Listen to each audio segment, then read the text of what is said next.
Abra a palavra do Senhor, Romanos capítulo 3.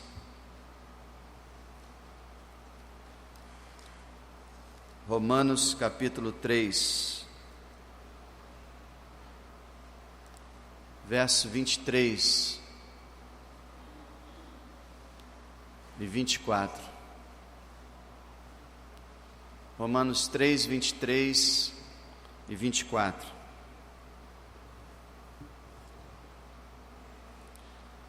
Porque todos pecaram e destituídos estão da glória de Deus, sendo justificados gratuitamente pela sua graça, pela redenção que há em Cristo Jesus.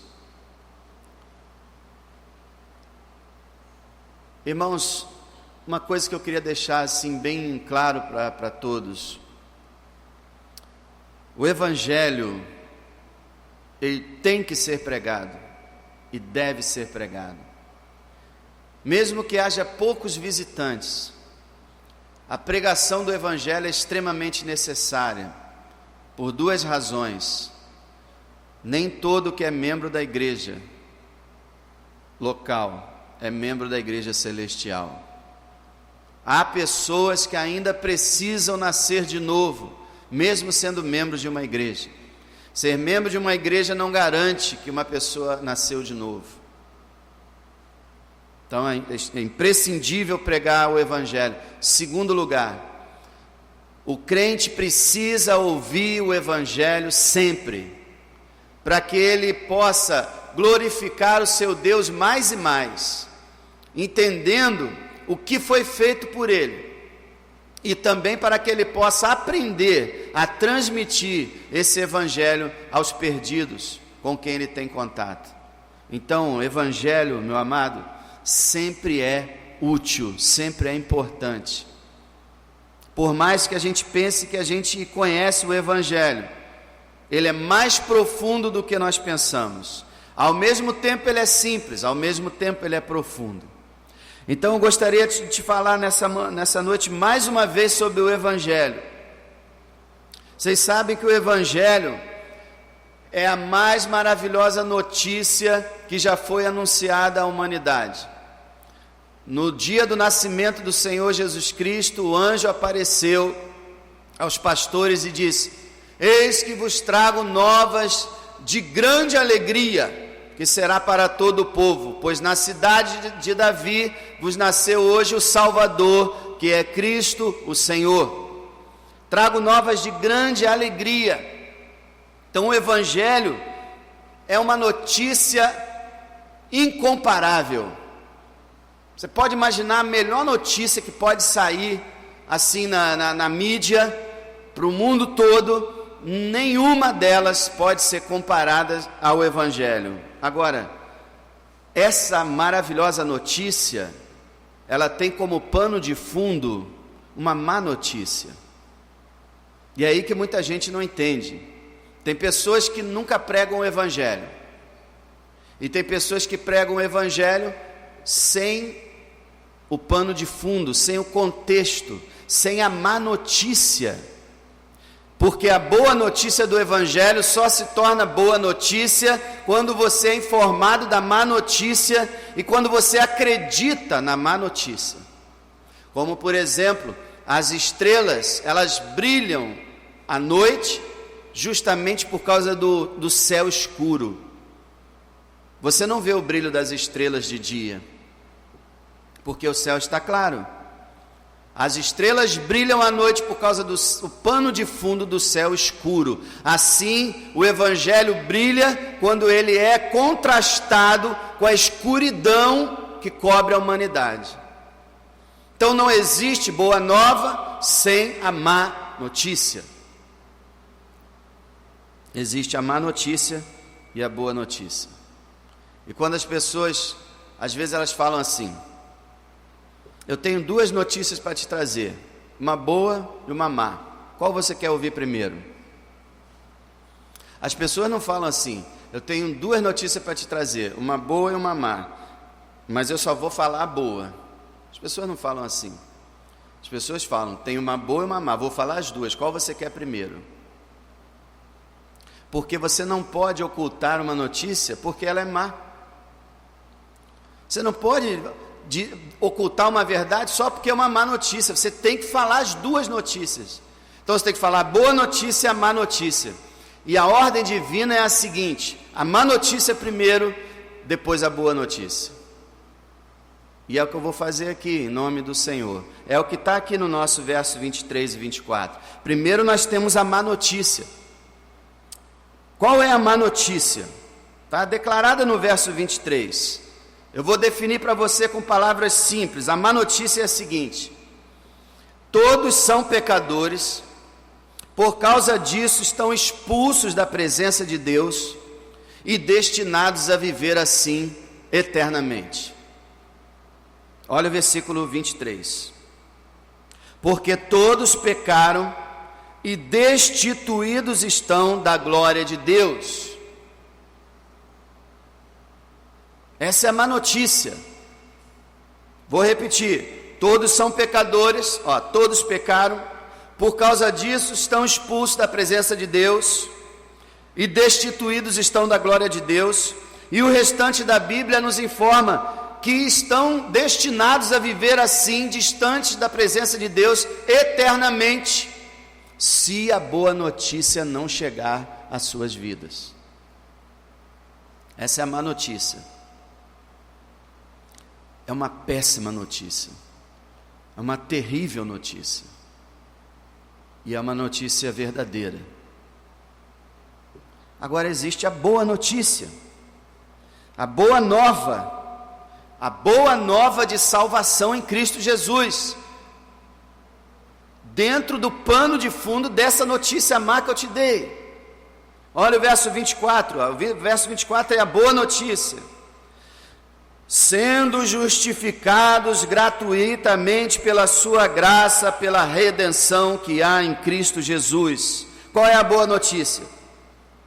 Todos os pecadores podem, pela graça de Deus, mediante a fé no sangue de Jesus, ser inocentados de suas culpas e viver eternamente com Deus. Essa é a boa notícia. Agora vamos desenvolver isso. Coloquei a má notícia e a boa notícia, e vamos desenvolver isso. Olha, gente, se tem duas verdades que o homem precisa conhecer, são essas. Se o homem conhecer essas duas verdades e aceitar no seu coração, ele será salvo. As duas principais verdades que uma pessoa precisa conhecer. Então vamos ver a má notícia. Todos são pecadores, por causa disso estão expulsos da presença de Deus e destinados a viver eternamente assim. Vamos ler Romanos a partir do versículo 3. A partir do versículo 9. Esse capítulo 3, a partir do versículo 9. E o apóstolo Paulo vai dar um raio-x, né? Uma tomografia da alma humana. Ele vai descrever o ser humano depois do pecado, vai descrever o ser humano sem salvação, sem Cristo. Olhe bem, versículo 9: pois que somos nós mais excelentes? Ele está falando, nós judeus somos mais excelentes? Nós judeus somos melhores do que os gentios? De maneira nenhuma, pois já dantes demonstramos que tanto judeus como gregos, todos estão debaixo do pecado. A palavra de Deus diz, toda a humanidade está debaixo do pecado, dominada pelo pecado, esmagada pelo pecado. Pecado, como um tirano, tem posto suas patas e pisado a humanidade, dominado a humanidade. Toda a humanidade está debaixo do pecado. Quero lembrar para você, essa é a descrição daquele que ainda não foi salvo. Louvado seja Deus, não é a descrição da nossa vida, graças a Deus, mas nós éramos assim. Toda a humanidade debaixo do pecado. Versículo 10, como está escrito, Paulo está citando a Escritura, não há um justo, nenhum sequer.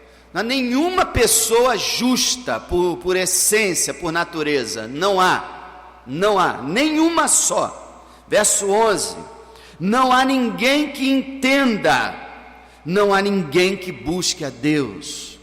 Não há um ser humano que entenda o Evangelho, a palavra de Deus. Não há um ser humano que busque o Deus verdadeiro com a intenção verdadeira. Não há um sequer. Verso 12: todos se extraviaram, quer dizer, todos se perderam, e juntamente se fizeram inúteis. Todos perdidos, todos inúteis. Toda hora essa palavra é repetida: todos, toda, todos, nenhum, ninguém, todos, toda, todos, nenhum, ninguém. A Bíblia está sendo clara: não há exceções, exceto em Cristo. Toda a humanidade está nessa situação. Versículo 13: sua garganta é um túmulo aberto, com a língua tratam enganosamente, veneno de serpente está debaixo de seus lábios. Paulo está descrevendo aqui o quão maldosa é a língua do homem, o quão malicioso é o homem e suas palavras. Versículo 14: cuja boca está cheia de maldição e amargura. Esse é o homem, sempre maldizendo a Deus, sempre amargo. Versículo 15: seus pés são ligeiros para derramar sangue. Quando não são ligeiros para derramar sangue, são ligeiros para assistir aqueles que estão derramando sangue. E eu quero abrir um parênteses aqui, irmão. Um cristão consagrado a Deus não deve ficar assistindo violência, nem mesmo filme. E eu já vi muito filme. Mas quando você está consagrado a Deus de verdade, você tem repugnância dos assassinatos, dos massacres, dos estupros, das violências, das barbáries que a televisão mostra todo dia para você assistir. Você está tendo os olhos ávidos de ver sangue sendo derramado. Sabia? Você não está percebendo, mas está. Versículo 16: em seus caminhos há destruição e miséria, e não conheceram o caminho da paz, que é Jesus. 18: não há temor de Deus diante de seus olhos. Qual é o ser humano que respeita a Deus? Me diga, qual? Não há temor de Deus diante dos seus olhos. 19: ora, nós sabemos que tudo o que a lei diz, aos que estão debaixo da lei o diz, para que toda a boca esteja fechada e todo o mundo seja condenável diante de Deus. Deus olha para o mundo e condena o mundo todo. Não há ninguém que passe, que seja aprovado por Deus, por suas obras, pelo seu comportamento, pelo que é. As pessoas têm a ideia de que Deus olha na terra e vê gente: esse é bonzinho, esse é mau, esse é bonzinho, esse é mau. Não, Ele olha e vê todos maus, e reprova e condena toda criatura, todo ser humano. Deve estar e estará com a boca fechada e condenável diante de Deus. Essa é a verdade de Deus. Nós cantamos agora há pouco: todos vão comparecer ante o juízo do Senhor. E a Bíblia deixa claro que quando todos comparecerem diante do juízo do Senhor, os joelhos vão tremer e as bocas vão fechar. A Bíblia fala sobre a parábola das bodas, em que o pai chamou um grupo de pessoas para o casamento do seu filho, e eles não quiseram. E foi o representante de Deus chamando a humanidade para o casamento de Jesus, para a união de Jesus com a sua igreja, e o mundo não quer. No final, quando já estavam todos na festa, apareceu um sem traje para a festa, sem o traje nupcial, e o dono da festa, representando Deus, disse: como você entrou aqui não tendo traje nupcial? Sabe o que a Bíblia diz? O homem emudeceu. Toda a boca fechada. Nós falamos muito. Eu mesmo dizia, quando eu não era crente, quando eu encontrar com Deus eu converso com Ele. Nós falamos muitas coisas, nós vivemos dizendo que vamos falar isso, vamos falar aquilo. Quando nós nos depararmos diante do nosso Criador, ninguém vai ousar pronunciar uma palavra. Todos vão estar tremendo de terror diante daquele que é todo-poderoso e que é o juiz dos vivos e dos mortos. Todo mundo condenável, toda a boca fechada. Verso 20: por isso nenhuma carne, quer dizer, nenhum ser humano será justificado diante dele pelas obras da lei, porque pela lei vem o conhecimento do pecado. Nenhum ser humano será justificado, inocentado por causa de comportamento, por guarda de mandamentos, por obediência de rituais, ou seja lá o que for. Nenhum ser humano será aprovado pelo que ele é. Nenhum. Essa é a má notícia. E me parece que não é todo mundo que está levando essa má notícia a sério, não. Até mesmo nas igrejas. Até mesmo nas igrejas. Você tem consciência de que seus familiares estão morrendo sem salvação? Você tem consciência de que os seus queridos estão perdidos e indo em direção ao inferno? Me parece que não. Me parece que não. Mas nós cremos nessa verdade. Embora muitas vezes ela não, por algum erro nosso, ela não está nos impactando, mas nós cremos. Agora, muitos não creem nessa má notícia. A humanidade inteira não acredita nessa má notícia que eu dei, que todos estão perdidos, todos estão afastados de Deus, todos estão condenados. Muitos dizem assim: nem todos são maus, existem pessoas boas. Não é verdade? Nem todos são maus, existe muita gente boa. Será? Será que existe? Você conhece alguma pessoa que não tem nenhuma maldade dentro dela? Já deparou com alguém assim? Que não tem nenhuma maldade? Que nunca enganou, que nunca mentiu, que nunca se irou, que nunca invejou, que nunca teve orgulho? Você conhece alguém assim? Eu não conheço. Não existe gente boa. Existem pessoas que têm um temperamento mais benevolente, que são mais gentis, que são mais controlados, mas isso é questão de temperamento. Para Deus, todos os seres humanos são maus. Jesus disse, nessa conversa que o irmão Edilson trouxe sobre o jovem rico, Jesus disse: não há ninguém bom senão Deus, só Deus é bom. Nem todos são maus, existem pessoas boas. Sim, existem pessoas bondosas, mas eu quero te falar uma coisa: pisa no calo delas. Pisa no calo dessas pessoas bondosas. Eu quero te fazer um teste. Conhece alguém que é super bondoso? Conversa com essa pessoa e fala assim: eu queria te dizer uma coisa, você é pecador, vai enfrentar o juízo divino e não vai passar não, e você precisa de Cristo que morreu na cruz por você. Aguarda a resposta dessa pessoa bondosa.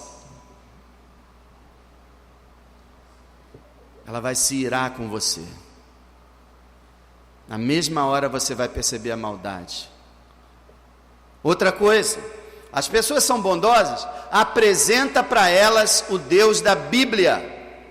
Não apresenta aquele Deus que as pessoas fazem ideia, aquele Deus bondoso, aquele Deus que aceita tudo, tolera tudo e vai aprovar tudo. Não apresenta esse Deus não. Apresenta o Deus da Bíblia, que é bom, mas também é justo, é santo. que julga, que condena, que cobra, que exige. Apresenta esse Deus, e essa pessoa bondosa vai te responder na mesma hora: não creio nesse Deus. E o que é incredulidade senão maldade? Não há, gente, ninguém bom. Outras pessoas dizem assim: claro que um Deus de amor vai perdoar as pessoas de bem. Claro, Ele é um Deus de amor, Ele vai perdoar todo mundo que é bondoso. Eu quero dizer para você, em nome de Deus, Ele não vai perdoar não. Não vai não. Nós acabamos de ler aqui, daqui a pouco vamos falar sobre isso. Ele só vai perdoar aqueles que creram no seu Filho Jesus Cristo. Ele não vai perdoar gente boa, não. Ele não vai perdoar ninguém fora de Cristo. Pode ser a melhor pessoa desse planeta, não vai perdoar. Só há perdão em Jesus Cristo.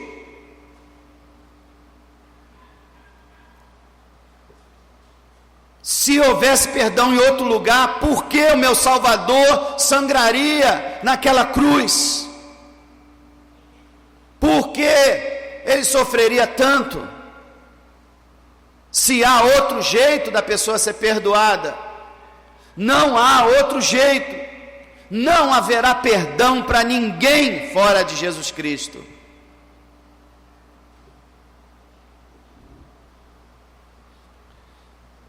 Só para ilustrar, você se lembra daquele filme Armagedon? Quase todo mundo viu esse filme, já passou 500 vezes na televisão. Armagedon. Aquele homem pega a nave, se dirige diretamente para o meteoro que ia destruir a Terra, ia matar 6 bilhões de seres humanos, e ele vai numa missão suicida sozinho e morre para salvar o planeta. Destrói o meteoro, divide ele ao meio, o meteoro passa, a Terra é poupada. Nós poderíamos dizer que aquele homem salvou a humanidade. Pois muito bem, se essa história fosse verdadeira, esse homem que salvou a humanidade, ao morrer, seria condenado por Deus. O quê? Mas ele salvou a humanidade, mas obras não salvam ninguém. Só o sangue de Jesus Cristo salva. Aquele homem não cria em Jesus Cristo, não cria que era pecador, não se arrependeu dos seus pecados, não iria para o céu. Eu estou colocando isso para você, que é uma maneira clara de você entender. Ninguém vai para o céu sem Jesus. Vocês se lembram? Madre Teresa de Calcutá, uma mulher tida como maravilhosa, uma das maiores benfeitoras da humanidade, uma mulher exemplar, que viveu a vida toda para fazer caridade, para ajudar os pobres, mas ela não acreditava somente em Jesus Cristo. Ela nunca havia se convertido à palavra de Deus exclusiva. Ela cria em Jesus Cristo e em diversos outros nomes, e ela pereceu, a não ser que ela tenha se arrependido antes da sua morte. E ela, momentos perto da sua morte, ela confessou, ela disse: eu não sei porquê, eu ajudei tanta gente, mas eu não tenho luz, eu não tenho paz, eu não tenho alegria. Ela não conhecia o Salvador e fez tantas obras.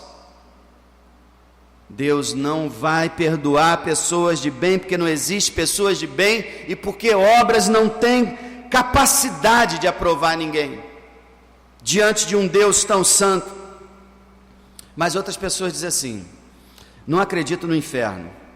Não acredito no inferno, isso é invenção de pessoas ignorantes e supersticiosas, isso é coisa da Idade Média, isso é coisa da Igreja Católica, que inventou essa Bíblia aqui. A Bíblia não é essa, mudaram a Bíblia, isso é papo de Código da Vinci, papo de hereges e de inimigos de Deus. distorceram a Bíblia. Esse negócio de inferno foi inventado pela igreja para espantar as pessoas, para manter as pessoas. Eu queria que você explicasse uma coisa para mim. Qual igreja que inventaria o inferno, mas também inventaria um escape para o inferno? Ora bolas! Se a ideia é assustar as pessoas, então mantém todo mundo trancado no inferno. Mas a própria igreja sempre anunciou: há uma salvação, há um escape, há saída. Então não tem lógica. A Bíblia nunca foi mudada, a Bíblia é a mesma que foi escrita pelos apóstolos.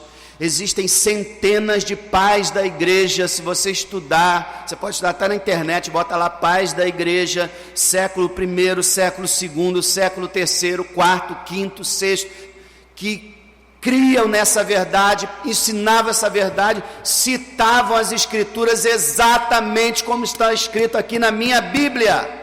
A Bíblia nunca foi mudada. Isso é mentira do diabo, para fazer com que as pessoas não creiam nessa má notícia que Deus tem anunciado.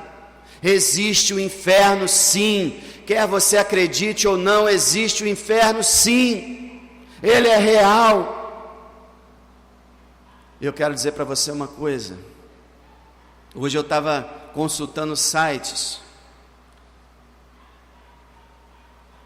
Em 1 minuto, consultando sites que dão em tempo real nascimento e morte dos habitantes da terra.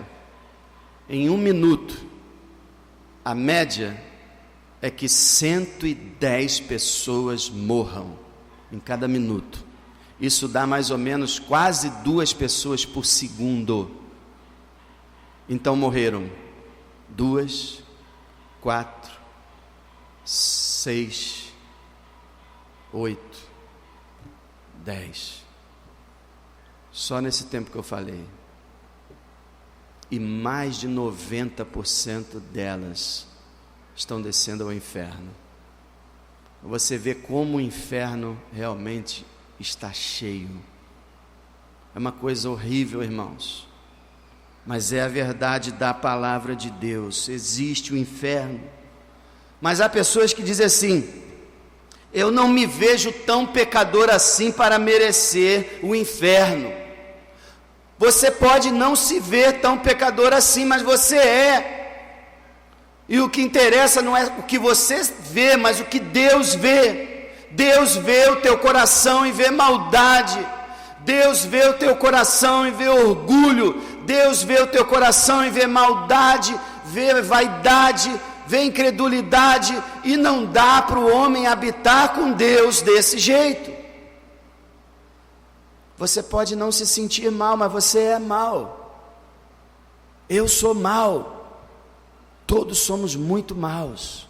E quanto mais na presença de Deus estamos, mais pecadores nos sentimos. Agora nós cantamos em tua presença, em tua presença. Bom, eu quero te falar, a presença de Deus produz 2 reações: alegria e louvor, mas também tristeza e quebrantamento. Quanto mais próximo de Deus, mais você vê o quão sujo você é. Você pode não se sentir pecador, mas você é. Que o Espírito de Deus abra os seus olhos para você enxergar. Eu quero te dar um conselho. Você quer se ver como um pecador? Leia a Bíblia. A Bíblia é o espelho da alma. Compare-se com a Bíblia. Compare-se com os mandamentos de Deus, com a vontade de Deus para a sua vida. E se você não se vir como pecador, não tem esperança. Porque esse aqui mostra o nosso pecado. Como diz Paulo aqui, a lei, pela lei vem o conhecimento do pecado. Você lê a Bíblia e passa a ver como pecador você é. Não adianta dizer que não é tão, não vê que é tão pecador assim. E por causa disso, porque as pessoas estão recusando essa má notícia, elas nunca vão receber a boa notícia.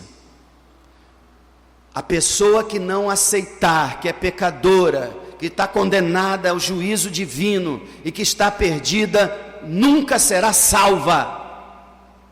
Ouça o que eu estou falando.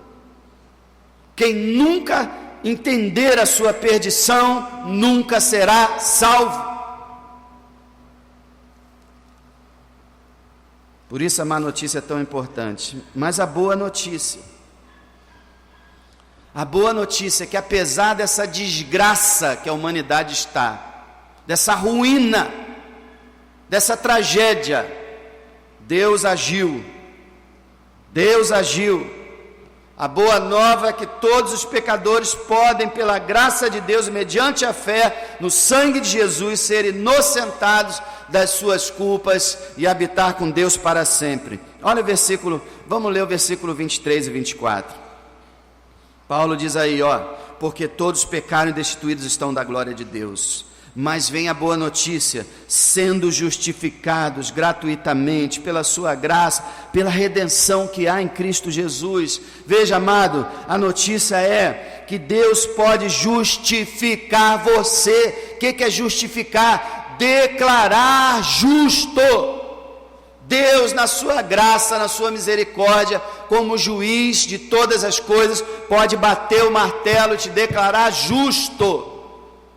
Declarar você inocente, apesar de você ser culpado. Como ele pode fazer isso? Está escrito: sendo justificados gratuitamente. Quer dizer, você não tem que pagar nada, você não tem que fazer nada, é grátis, pela sua graça. Quer dizer, pela misericórdia de Deus, não é por mérito nenhum, pela misericórdia de Deus ele pode justificar. Verso 24: pela redenção que há em Cristo Jesus. O que é redenção? Cristo Redentor.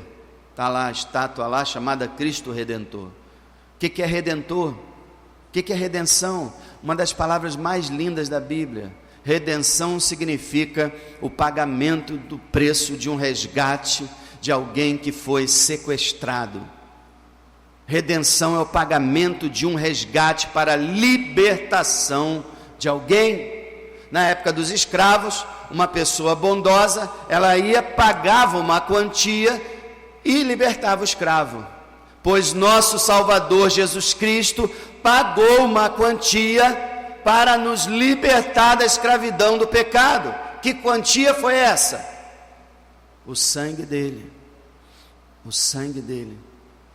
A sua própria vida. Jesus Cristo é o Redentor, é o remedor, é aquele que pagou o resgate para nos libertar. A redenção que há em Cristo Jesus. Verso 25: ao qual Deus propôs para propiciação pela fé no seu sangue. A palavra propiciação significa acalmar, aplacar, apaziguar a ira divina. Significa o seguinte: Deus, na sua justiça, está irado com a humanidade e tem que julgar e condenar a humanidade.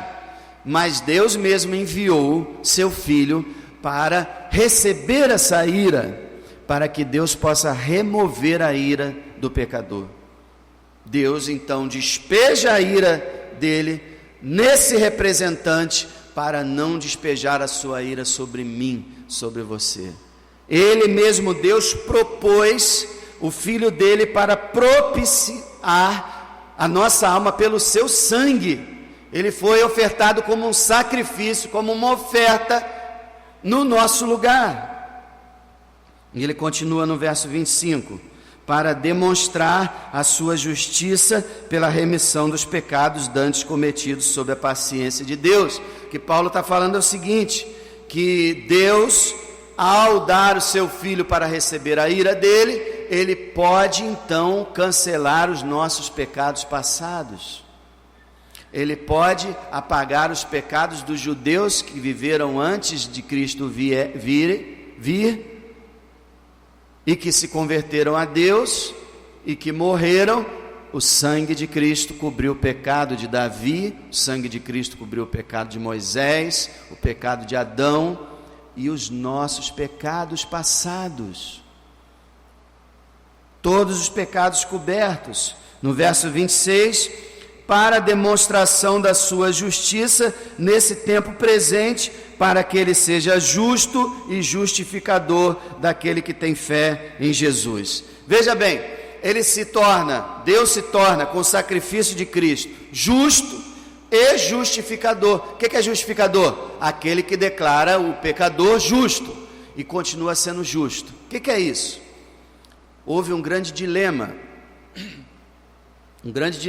até mesmo para Deus.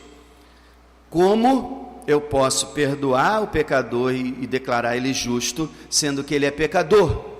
Eu tenho que condenar o pecado, condenar o pecador. Como eu posso passar a mão no pecador, absolver o pecador? Eu vou me tornar injusto. Eu não posso simplesmente dizer para Adão pecou e dizer: Adão, tudo bem, você pecou, mas eu vou esquecer, deixa para lá. Não posso, porque eu sou justo. Como eu vou fazer isso? Como eu vou perdoar o pecador e continuar justo? Então ele planeja esse plano ousado, impressionante, maravilhoso. Vou enviar meu próprio filho, que é Deus, vou fazer com que ele se torne humano e vou castigar ele. E quando eu castigar ele, eu vou poder perdoar os outros e continuar sendo justo, porque eu puni os pecados deles nele. Então Deus pode continuar sendo justo e justificador. E é por isso que eu comecei dizendo: Deus não pode perdoar ninguém à parte de Cristo, porque Cristo é o plano de Deus para poder perdoar. Ele castiga o seu filho para nos absolver. Ele não pode absolver ninguém simplesmente por absolver, porque aquele que ele absolver, Cristo tem que ter levado o seu pecado. É isso que ensina o Evangelho, mas muitos também não acreditam nisso. Muitos dizem o seguinte, essa boa nova, muitos dizem o seguinte: eu creio que existem outros caminhos, ou existem outros meios, mas a Bíblia é clara: eu sou o caminho, a verdade e a vida, ninguém vem ao Pai senão por mim. Não há salvação fora do sangue de Cristo, não há.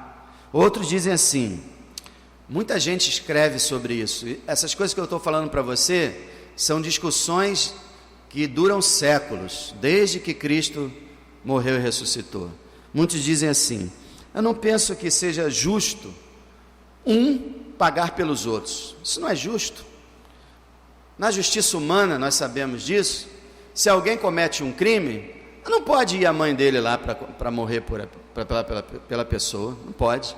Não pode o filho dele ir lá e dizer: eu vou ficar preso pela pessoa, não pode. A gente sabe que na justiça humana, cada pessoa tem que levar a sua sentença, não pode haver substituição. Então, as pessoas dizem: isso não é certo, não é justo, não pode ser verdade, porque um não pode levar o pecado de outro. Sabe qual é a resposta?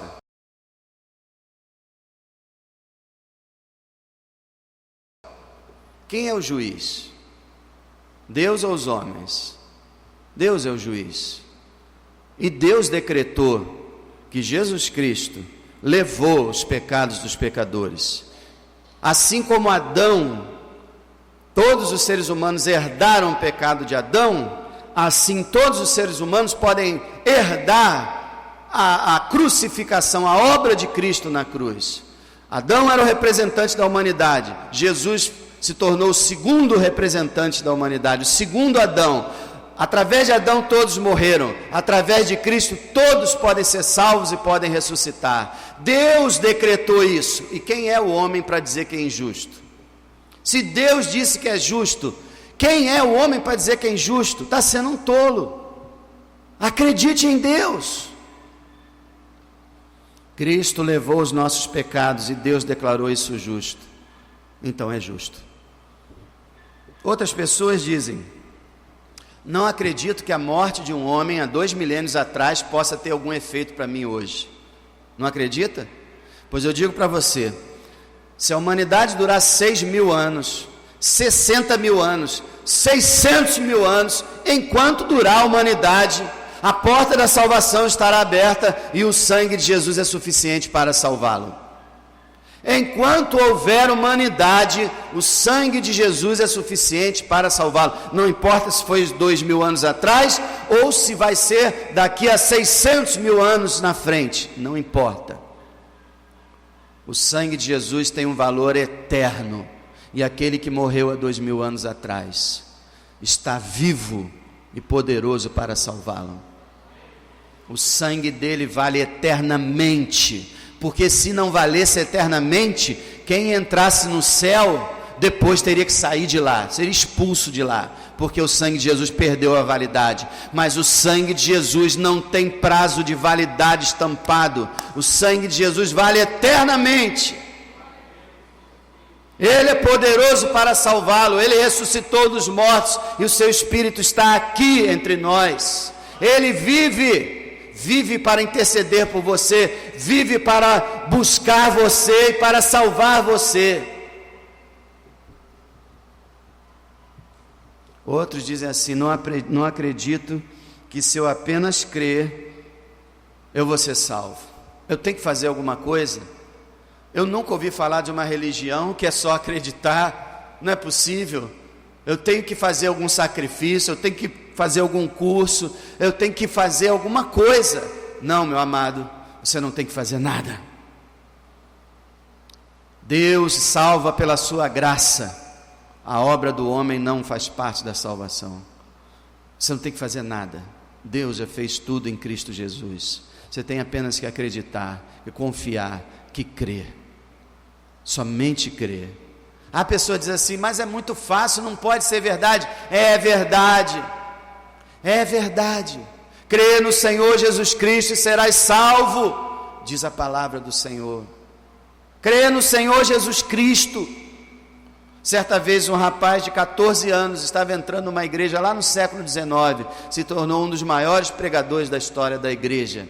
Ele estava desesperado desde os 10 anos de idade, dos 10 aos 14, ele estava sob a convicção de pecado, agonizando, esperando a salvação de Deus e não conseguia. Ele entrou numa igreja, numa nevasca, ele entrou numa igreja, uma igreja quase vazia, tinha um sapateiro no púlpito pregando, o pastor tinha faltado, um sapateiro estava pregando, não tinha costume nenhum de pregar. Ele abriu Isaías, na palavra que diz: olhai para mim e sede salvos, vós todos os termos da terra. E aquele sapateiro começou a anunciar e falar: Jesus diz: olha para mim e você será salvo. Olha para mim. E aí ele apontou para aquele jovem: ó jovem triste, você está solitário, triste, deprimido, porque você não encontrou a salvação. Olha para Jesus, hoje você será salvo.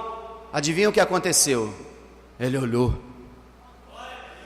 e foi salvo dentro daquela igreja, e ele saiu pelas portas daquela igreja salvo, transformado, se tornou um dos maiores pregadores do Evangelho, simplesmente por olhar para Jesus. Lembra do hino? Se eu não me engano, 195, terás vida em olhar para Jesus o Salvador, vida por um olhar. Olha para Jesus hoje pela fé e você será salvo.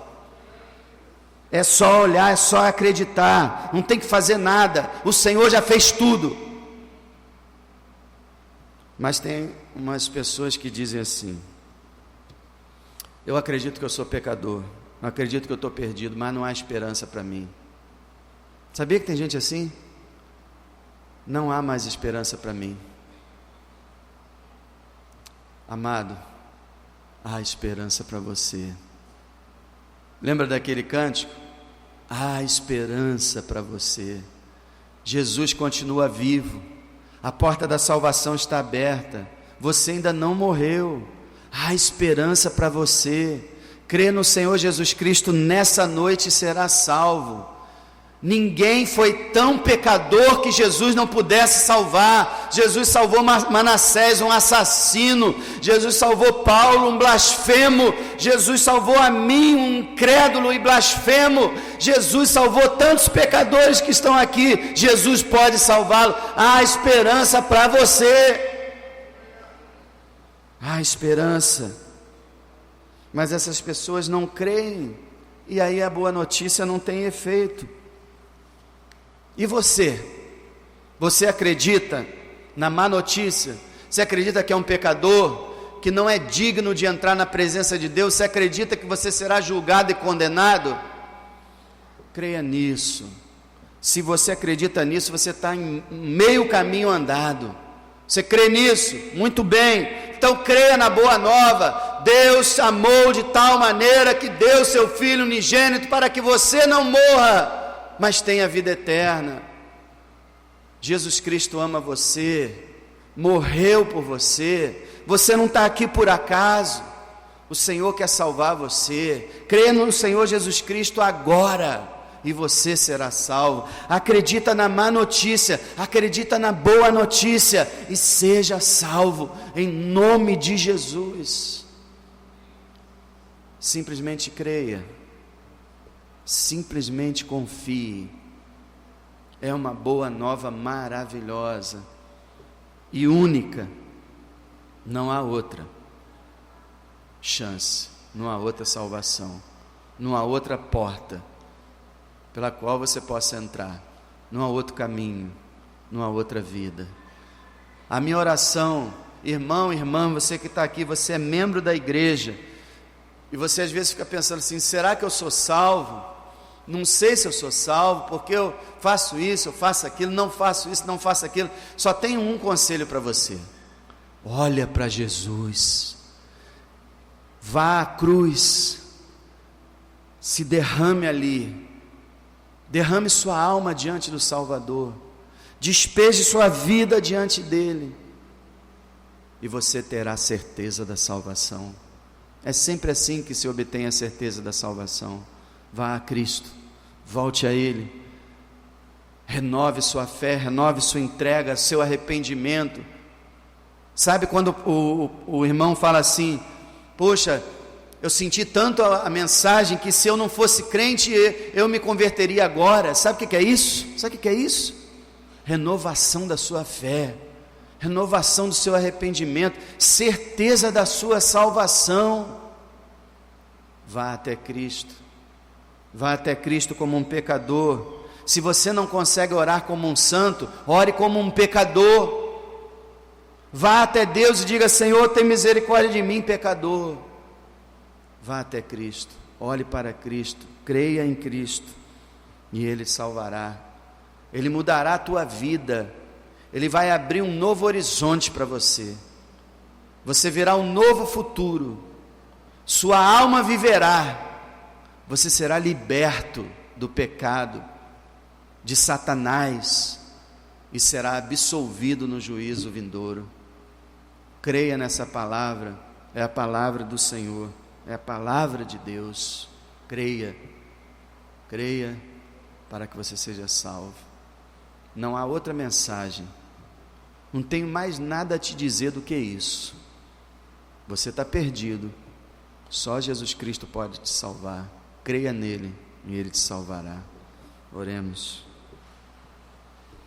Deus maravilhoso, mais uma vez a Tua palavra foi anunciada, o Teu Evangelho.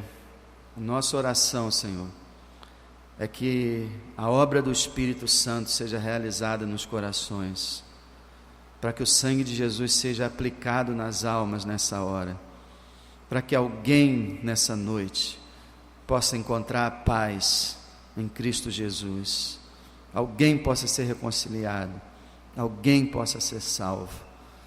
Em nome de Jesus, Senhor, que a graça do nosso Senhor Jesus Cristo, o amor de Deus e a comunhão do Espírito Santo seja sobre a sua igreja, hoje e eternamente. Amém.